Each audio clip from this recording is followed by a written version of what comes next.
ഇപ്പോൾ നമുക്ക് വാക്യം ധ്യാനിക്കാം. Welcome to Junie's world. ഇപ്പോൾ വാക്യം ധ്യാനിക്കാം. സങ്കീർത്തനം 34 അധ്യായം 1 വാക്യം.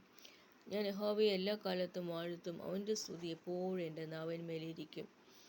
ഞാൻ യഹോവയെ എല്ലാ കാലത്തും വാഴ്ത്തും, അവൻ്റെ സ്തുതി എപ്പോഴും എൻ്റെ നാവിന്മേലിരിക്കും എന്ന് കർത്താവ് പറയുന്നു.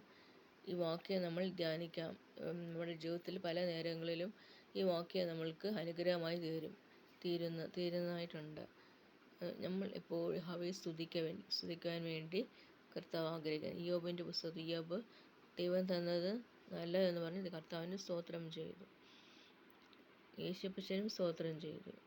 അതുകൊണ്ട് സ്തോത്രം ചെയ്യുവാൻ നമ്മൾ കടംപെട്ടവരാണ്. സ്തോത്രം ചെയ്യാം. കർത്താവെ, നീ ഇത്രത്തോളം നടത്തിയ വിധത്തിനായി സ്തോത്രം. നീ എന്നെ ചെറുപ്രായം മുതൽ ഈ നിമിഷം വരെയും യേശുപ്പച്ച നീ ഞങ്ങളെ കാത്തുകൊണ്ട ദിവൻ കൃപയ്ക്കായി സ്തോത്രമെന്ന് നമുക്ക് പറയാം. നാം പലപ്പോഴും രോഗബന്ധനങ്ങളിൽ വരുമ്പോൾ നമ്മൾ കർത്താവിന് സ്തോത്രം ചെയ്യുവാൻ കടംപെട്ടവരാണ്.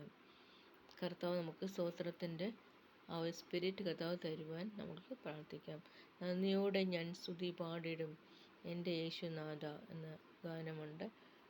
സ്തോത്രത്തിന് ഒരു ഗ്രാറ്റിറ്റ്യൂഡ്, ഒരു ഗ്രേറ്റ്ഫുൾനെസ്സിന് വേണ്ടി നമ്മൾ ഈ വാക്യം നമ്മുടെ ജീവിതത്തിൽ എടുക്കേണ്ടതായിട്ടുണ്ട്. ഞാൻ യഹോവയെ എല്ലാ കാലത്തും വാഴ്ത്തും, എൻ്റെ കഷ്ടങ്ങളിലും കർത്താവെ എനിക്ക് ഞാൻ സ്തോത്രം ചെയ്യുന്നു. എൻ്റെ നല്ല നിമിഷങ്ങളിലും കർത്താവെ ഞാൻ എനിക്ക് സ്തോത്രം ചെയ്യുന്നു എന്ന് നമുക്ക് പറയാം. അവൻ്റെ സ്തുതി എപ്പോഴും എൻ്റെ നാവിന്മേലിരിക്കും. യേശുവിൻ്റെ സ്തുതി എപ്പോഴും എൻ്റെ നാവിന്മേൽ. കഷ്ടങ്ങളും പ്രയാസങ്ങളും ദുരിതങ്ങളും അനുഭവിക്കുന്ന കാലത്തും സന്തോഷകാലത്തും സന്താപകാലത്തും കർത്താവെ നിൻ്റെ സ്തുതി എൻ്റെ നാവിന്മേൽ വരുത്തണമേ നമുക്ക് ധ്യാനിക്കാം. ചുമ്മാ ഇരിക്കുമ്പോഴൊക്കെ കർത്താവിനെ സ്തുതിച്ച് പാടുവാൻ നമ്മൾ ആഹ്വാനം ചെയ്യുന്നു. ചുമ്മാ ഇരിക്കുമ്പോൾ നമ്മൾ കർത്താവിന് വേണ്ടി പാട്ടുകൾ പാടി ആരാധിക്കാം. മുഴങ്കാലിൽ നിന്ന് പ്രാർത്ഥിക്കാം. ദൈവത്തിന് സ്തുതി പാടാം. നമ്മുടെ സകല കഷ്ടങ്ങളും കർത്താവ് മാറ്റിത്തരുന്ന ഒരു യഹോവ യേശുപ്പച്ചൻ നമ്മുടെ കൂടെ ഉള്ളപ്പോൾ, കർത്താവ് നമുക്ക് കൂടെ ഉള്ളപ്പോൾ നമ്മൾ എന്തുകൊണ്ട് ഭയപ്പെടണം, എന്തുകൊണ്ട് നമ്മൾ വളരെ പ്രയാസപ്പെടണം എന്നൊക്കെ നമുക്ക് ഓർക്കാം. ഇന്ന് എല്ലാ ദിവസത്തിൽ നമുക്ക് ധ്യാനിക്കാം ഈ വാക്യം.